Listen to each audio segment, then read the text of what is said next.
key. Oh, bro, I'm low-key faded, bro. Highway. What's this guy supposed to be, the ultimate badass? They ain't ready. They ain't ready, Jim. They ain't ready. Here we go.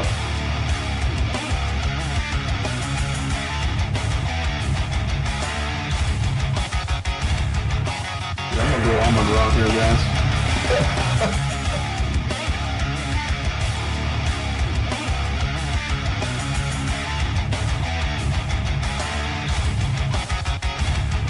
What is it? You look Mexican.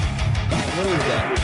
I looked a little bit though, so I dig a little deep in there, right? But yeah, he did that.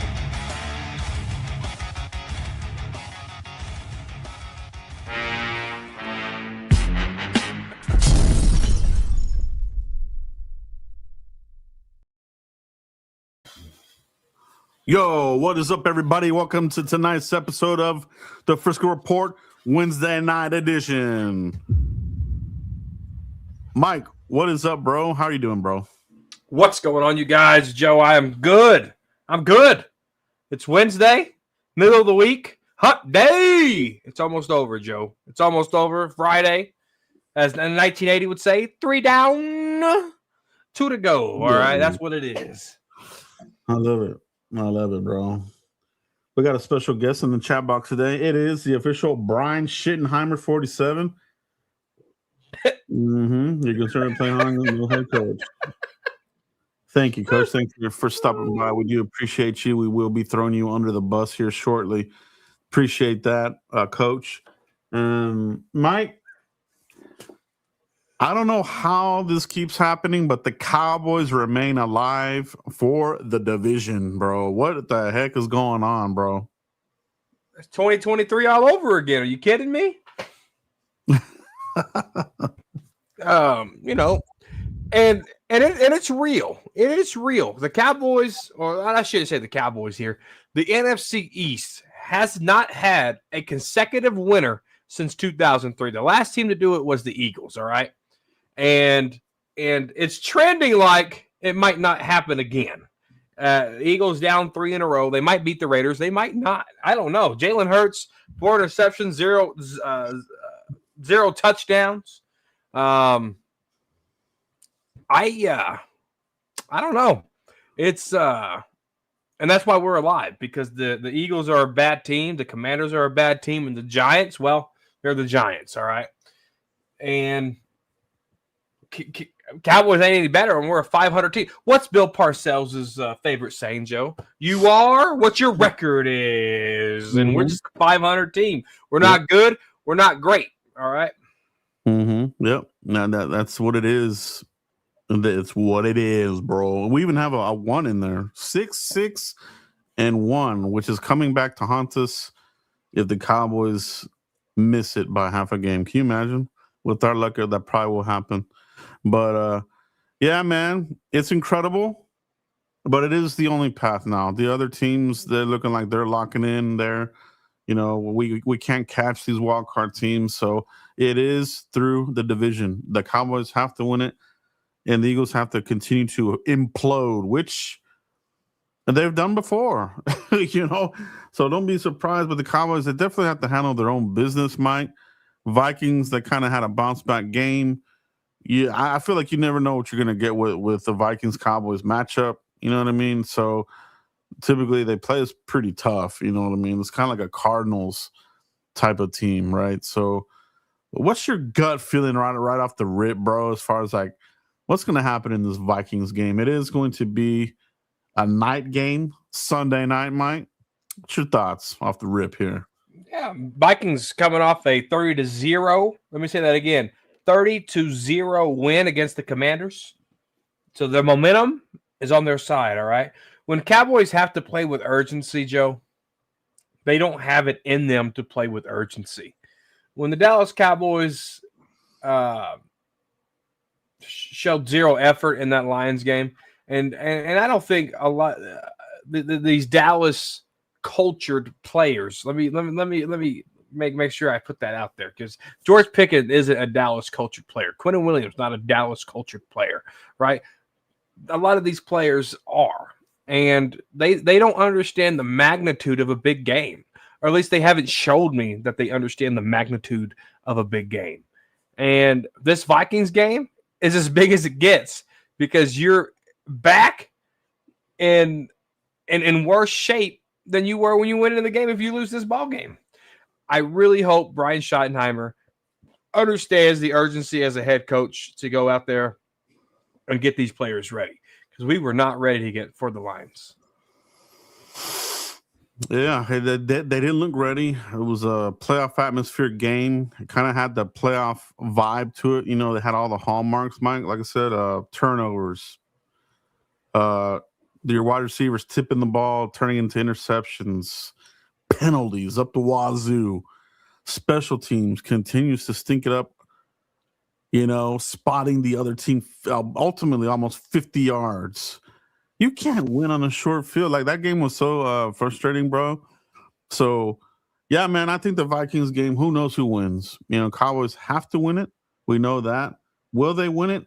Who knows, bro? Who knows what version you're going to get here? Are we going to whoop them, or is it going to be one of these last possession games? Or are they going to come out and blow us the hell out? You know what I mean? Like, you just like you don't know, right? Anything's possible, dude. You know, I don't trust the Dallas Cowboys. Like I said, Joe, I've seen the movie. I've seen the sequel. I've seen the episodes. I know what happens, Joe. If the Cowboys make the playoffs, they're one and done. I've seen it. I don't call me Nostradamus. Just call me the rerun watcher. Indeed. And right now we got a Super chat. from your boy Mike in the house, bro. Let's see what you got. Your boy Mike. We really need to get rid of both Eberflus and Sorensen. I worry if we make the playoffs that both those guys will stay. They both need to be fired ASAP in all caps, bro. I couldn't agree with you more, bro. They got to go. No matter how the season goes, they have to go. There was no development on any of the defensive players. Second-year guys, nobody made any leaps. You know what I mean? And take the staff with you, bro. Get the whole unit out of here. Yeah, I was very sus, as the kids would say, on Sorensen. Did not like his program when he was with Miami. He had one of the worst special team units in football at the time. And then somehow he got promoted to go be a defensive coordinator. And he sucked at that. And then he became our special teams coordinator. So, you know, I want to know what he knows, all right? Because you can suck at your job and still have one. With Eberflus, he's just stubborn. I don't know who's more stubborn, Eberflus or Jerry Jones. If you know the 5-man front works, why did you not run it? Why did you run zone 87% of the time against those Lions? Like, did you try to outsmart somebody? Did you buy that St. Brown was really injured? Like, what was your strategy going into that? He's just a lame coach, bro, and he's not creative. If it wasn't for Quinnen Williams and the 5-man front would have never even got here. And so we got to take what we know at face value, and it's Eberflus isn't any good. He just isn't. Mm-hmm. Yeah, no, well said, Mike. He's not any good. He's not going to be any better. His ceiling is a linebacker coach, if that.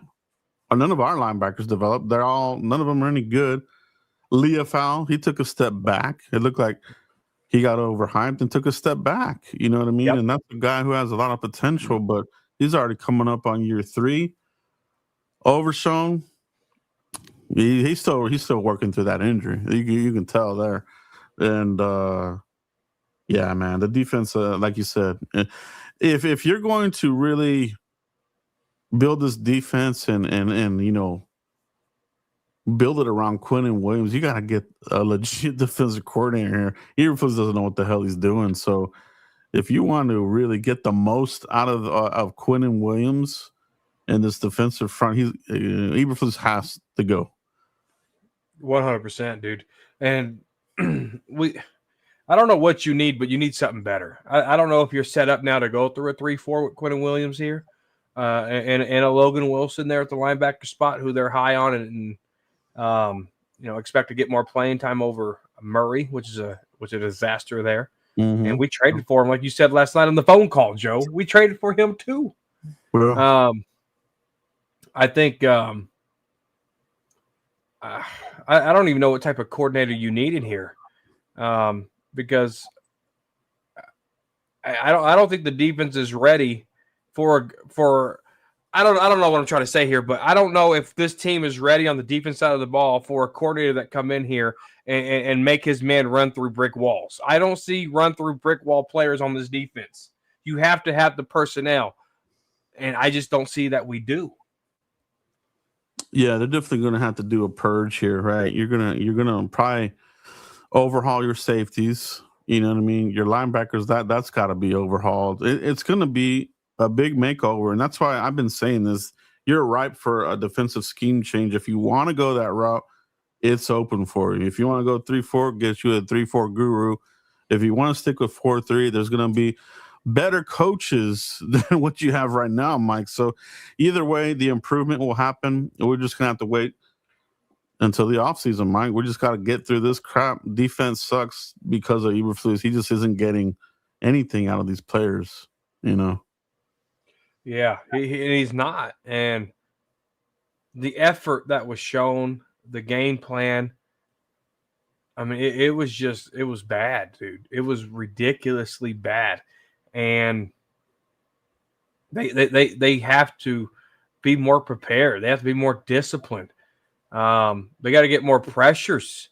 You mean to tell me Clowney is that much of a difference maker on this defense that you missed him so much you went away from your 5-man front because Clowney wasn't there to set the edge? Like that it's almost like Tony Pollard against the San Francisco 49ers a few years ago. Mm-hmm. He went down and the offense didn't know what to do. You game plan against one player, and that player happened to be Clowney. Man, you got to go, bro. And Clowney's a new addition. Midway through the season edition, dude. Like it's the wildest thing ever, dude. Like man, if they don't move on from him, bro, like I don't see how any fan could have any hope in next season. Right. They just have to, bro. They have to move on. Bring anybody in here. They have to mutually agree to part ways. That's the wording that's got to come out of Frisco. And we'll report it here at the Frisco Report. All right, so great conversation there. Guys in the chat box, what do you think? All right, let us know. Is it time for Eberflus to go, whether we make the playoffs or no? I say yes. I don't think one makes a difference. It ain't cutting it, bro. The offense is holding this damn team up by the hair of their chin, bro. Speaking of offense, Mike, George Pickens, the smear campaign. A lot of topic about this, about, some of the plays that he had in this Detroit game, whether it was lazy route running or he had an off game or he just wasn't putting the 100% effort. Where do you fall on this topic here? Do you believe in that? Is one game? Have you seen a lot of games like this? Like, what's your thoughts on this? Is it being overblown or what is it? I think CD and George Pickens are the same people, and people have to recognize that. What do I mean by that? I'll tell you. CD Lamb can ride the highs, but he's not mature enough to ride the lows. George Pickens can ride the highs, but he's not mature enough to ride the lows. I understand that you're double blanketed, but you can't give up on the play. You have to give 100%. And when he fumbled that ball, and as much as I'm so pissed at Turpin stayed on the play and recovered his fumble. So he should understand, because he's seen it firsthand, that if you go 100%, something is good to go your way, right? So with him having excuses of the coverages and why he's doing this and why he's doing that, it's not good enough for me as a professional athlete. And I don't think George Pickens is a troubled child on the field. I mean, he's had one personal foul penalty on him earlier in the year. we kind of seen some lazy route running earlier in the year. Then he kind of stepped up and was riding those highs. But when George Pickens faces adversity, I don't think that he can handle those lows, and he don't have a mentor like CD to help him with that, because CD is the same way. Yeah, man. Yeah, they're definitely similar players. When you're talking about the upcoming off season, do you want to bring back Pickens? Some people really bought into this whole narrative and said, "Oh no, I don't want him back. He's trouble," or this and that, But this is how I'm looking at it, right? How many games has your defensive coordinator cost you this season, and how many games has George Pickens cost you this season? The defense, it's almost every single game. Pickens, he's had, obviously that Detroit game wasn't his best, and I have a hard time thinking about another game this season. Maybe there's another one early on, like I said, Mike, but it's clear as day that the change is the defense. The focus by fans has to stick with you got to get the defense out of here. And I think there's certain people, and that's why I think the smear campaign has begun, that want to focus on Pickens. The focus is not Pickens. It's the shitty defensive coordinating unit led by Eberflus, the special teams as well, man. Love the point, Joe. Spot on, 100%. But I think we have a mature enough head coach to understand the outside noise and balance that. Obviously, George Pickens put out a tweet and deleted it. And I think Brian Schottenheimer was the right guy in that situation, because he is a people's coach. And sometimes a people coach has to draw that player in and say, look, what you did was wrong. Here's how you could improve and whatever. I think Schottenheimer can do that. And I think he has done that. So who knows? We might see a better Pickens against these Vikings. Yeah, I think you would, man. But let me ask everybody in the chat box and everybody in the comments, if you had to choose between the two, would you keep Pickens or would you keep Eberflus as your defensive coordinator? That's as simple as it is for this. And let me know what you guys think. All right. Mike, like I said, this is the game of games. You can't lose anymore, right? There's no room for error here. Let's say hypothetically you win this game. How challenging is that Chargers game going to be, Mike? I mean, we saw the Chargers go toe-to-toe with the Eagles. You know what I mean? Herbert is beat up and his arm's about to fall off pretty much. What's your thoughts on them as an upcoming opponent? It's not going to be a walk in the park, right? And we've had their number the last couple of years. And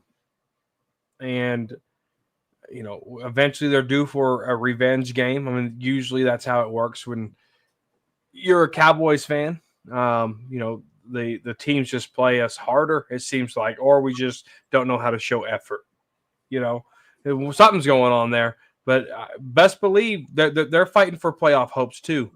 And they could be as hungry as the Lions by the time we play them. So that game's not promised. No game is, for that matter, but that's gonna be a dogfight. No, indeed it is. Mike, let's talk about a little bit about this roster. As we try to make this little miracle run, we're still kind of in it, right? As far as like upgrading this team in the upcoming offseason, where do we stand in the NFL draft order as of today? Right now, the Cowboys are drafting 15th overall. That's our pick. And then you got Green Bay all the way to number 28 right now, Mike. All right. That being said, where do you think the Cowboys at the end of the year are sitting with our pick and the Green Bay pick? Where do you think we're going to be drafting possibly? What's 32 minus 7? Hold on. 25. I think the Eagles lose. We get to the playoffs somehow. We're one and done. We're picking 25. Mm-hmm. Yep, that would be 25, right? Where do you think the Green Bay Packers ultimately end up, Mike? Did they make it to the championship game, or what? I think Them and the the Rams way they're championship playing, game? Yeah. I think they're going to be 28-29, somewhere in there. Yeah. And that's kind of the title of this whole video. Is it worth it for us to even make the play? Because you simply said one and done. And I think I'm right there with you, bro. I think that, let's say the Cowboys do make the playoffs, right? And a one and done, right? So I don't think that would really surprise anybody. You know what I mean? As far as like, we would be on the road, right? With a playoff caliber team and coach, so yeah. And you severely ruin your draft positioning for your pick, right? Well, I think we can agree the Green Bay Packer pick is going to be, like you said, in those upper 20s. So your pick goes from, where we are at right now, 15 to 25 potentially. That's a huge, huge drop, Mike, of talent. Oh yeah. And to be honest with you guys, that's why the Cowboys haven't been any good, because they've been in the playoffs many times. They've been one and done. So the Cowboys haven't been a good team, but they've been picking in the 20s because they made it to the playoffs and was one and done. That hurts you too, and that's going to hurt us again. Yeah, it's just one of those crazy things where you're stuck between a rock and a hard place, because all of us diehards, we want the team to win. We want to make the playoffs. We want to ultimately win the Super Bowl. But realistically speaking, I just don't see that this is the year, for that to happen. And it hasn't been for over 30 years of meltdowns, curses, whatever the hell you want to call it. But then you have to look at the draft side of this thing. Will McClay drafting defenders has been documented here. He doesn't do a good job of that. So I almost feel like, to get back on track, Will McClay might actually use that first pick on a old lineman possibly, or an offensive player. You know what I mean? Just to be like, hey, I still have it. You know what I mean? Because they hit more on offense than they do defense, Mike. So what's your thought on that there? Yeah, I mean, when we were talking about what draft pick would the Cowboys use if they were going to go do something at the trade deadline, right? At the trade deadline, I said they would use that second round pick, and they did. They gave up that second round pick for Quentin Williams. Now, here's what I'm thinking they're going to do. The higher pick in the first round, which that could be either 15, 16, they're going to use that pick to trade into the second round and third round. They're only going to pick at that Green Bay Packers pick. These Cowboys are going to use that first pick to trade into the second and into the third round to get more picks. Cowboys ain't picking until maybe 26, 27, 28, wherever Green Bay lands. Cinematic base, here we come.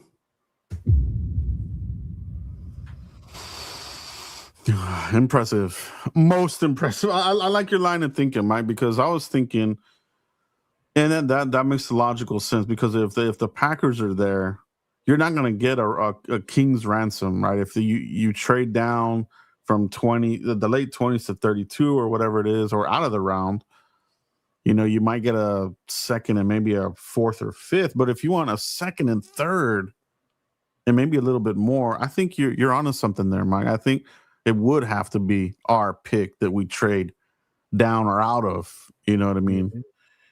And trading out, can sometimes garner you a first, depending on who it's with. You know what I mean? So you might have a lot of artillery for that 2027 draft. You know what I mean? There's going to be a lot of good quarterbacks coming out in that draft class. So could be get very interesting, Mike. But yeah, man, going from the first round all the way to the fourth round, that's a lot of bleeding of picks. It sucks. It's gonna suck bad. Yeah, I mean, I find it hard that they would honestly sit there through all those picks, considering how many needs we have. I mean, you got to come out of this with a lot of defenders. I feel like, I'm sure they're going to sprinkle some offensive players, but Defense should be the name of the game in this draft, Mike. Yeah, 100%. And to be real with you guys, how aggressive they are in free agency, which they're not. That's going to tell you if they're staying put or if they're going to trade that first pick, right? Because we're going to need more pieces. Trayvon Diggs is going to be gone. Terrence Steele is going to be gone. Malik Hooker's gone. Donald Wilson's gone, right? So you got to get free agent safeties. You got to get free agent O-line. You got to get a lot of these free agent positions. And if they do that, then okay, maybe they will sit and they will use the 2 picks in the first and wait till the 3rd day. Or if they do what typical Cowboys do and not do anything and sign bridge players, then they might be aggressive and go get up in that draft. Such a good point, bro. And then that has me thinking this I could see how they're going to spin it. We got the 2 first-rounders. The 3rd rounder is George Pickens. The 2nd rounder was Quinnen Williams. So we're actually fine. They're gonna spin it like that, and some fans will be like, "Oh yeah. No, you're right. So 2 firsts, and then we go all the way to the 4th. We're perfectly fine." That's gonna hurt, bro. That's gonna hurt bad. That's how they're gonna try to spin it, and some fans will eat it up, and they'll be like, "Oh, they'll come out with their articles or the videos like, oh, we're fine. We draft really good anyway." No, we don't. It's proven that we don't. So. Mike, you and I said last draft that they had to hit on these picks. And at the beginning of the year, the Cowboys were at the bottom as far as like getting production from their draft class. That's how bad that draft class started out, Mike.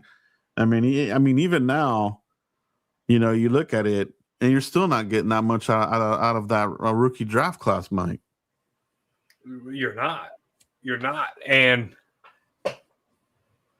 it stinks. It stinks bad. I mean, Tyler Booker was hurt. Who the heck was our 2nd round pick? Who was our 2nd round pick, Joe? I love it, dude. That's how forgettable this draft class was. Who the heck was our 2nd round pick this year?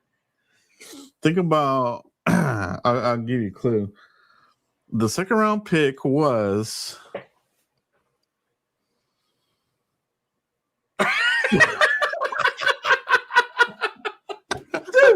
I'm so sorry, chat. I'm so sorry. Who the heck? Donovan Ezeraku. God, dog. But that's the funny thing about it, bro. Like, a lot of fans, they forget, right? I mean, we forgot. I mean, yeah, Donovan Ezeraku, he's been okay, right? But apparently not. No, I mean, right? I mean, not someone that's like, dude, this guy's been killing it. No, he has. He's been okay. Wow. I'm sorry, guys. No, but that kind of proves a little bit of our point as far as like this draft. And then the Revel, right? Was it your 3rd rounder? 3rd round, yeah. And they lied to us. They said, "Oh, he'll be ready for camp." And then you saw the hitch, and it was delayed. And his father said, "Oh, he's not ready." We knew that the Cowboys were lying to us again, bro. So he barely got on the field. I mean, we don't know yet about him, right? Honestly, we don't. He's made some plays here. He's kind of not. So we're gonna have to find out about him next season, really, if we're being quite honest. 100%. Shout out to Ron the Don Smith, Don Easy, Drum King, as a Raku Easy. And then we got Uncensored in the house, too. Shout out to all you guys in the comment section. I just need 4 people to hit like right now. 1, 2, 3, 4 of you. Hit like on Joe's channel, my channel. Hit like, helps the stream, guys. Boom. So, yep. So, yeah, to your point, Joe, we had a hit on these guys, right? Booker looks like he's going to be okay. Donovan Ezeraku looks like he's going to be okay. Siobhan Revel, I think will be okay. He got burnt, but I think he can learn. That was like his 3rd game. I think Siobhan Revel's going to be okay. Jadon Blue ain't going to help you. That's a 5th round pick. Shamir James, he might be okay. Talk to me in 2 years. I'm sure we'll grade this draft class. Cornelius IR.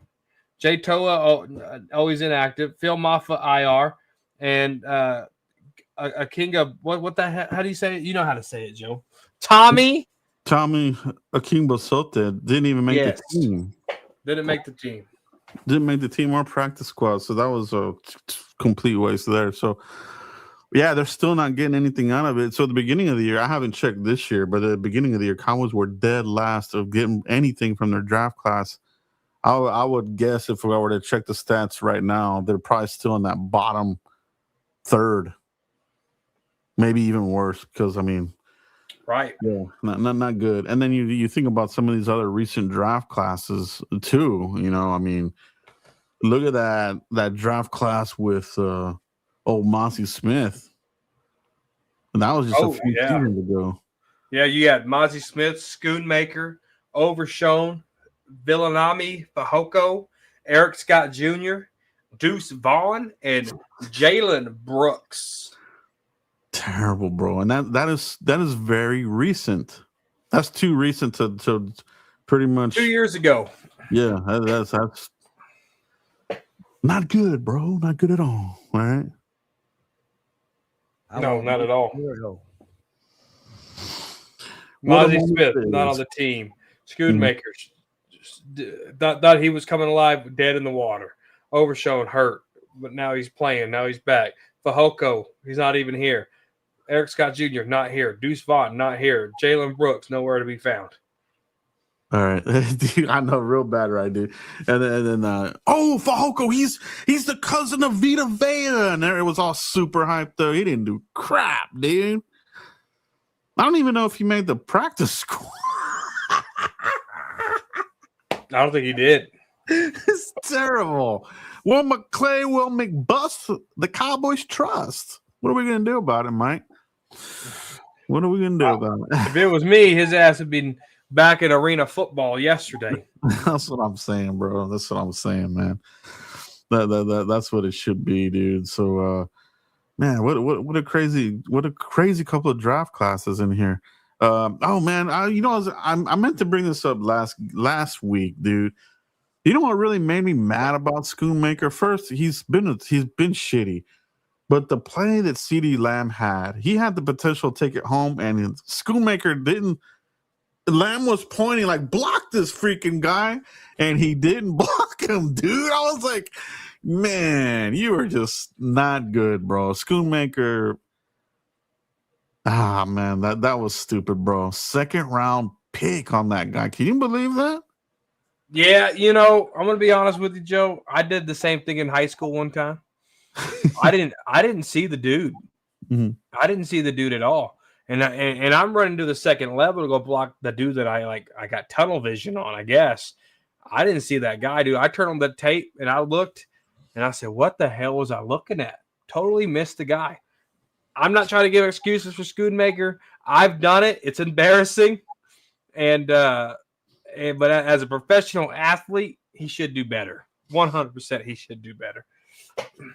Absolutely, and that's what I would say. That's what I say, right? Like, I understand you had, and I would have done the same probably, but these guys, NFL level athletes, you know what I mean? Drafted, They played high, way more football than I ever have. coming from a big program, you know what I mean? So it's like, I felt Lamb's frustration, bro. I wanted him to do the subpar crap, but he didn't do it. He should have done it. He should have said it.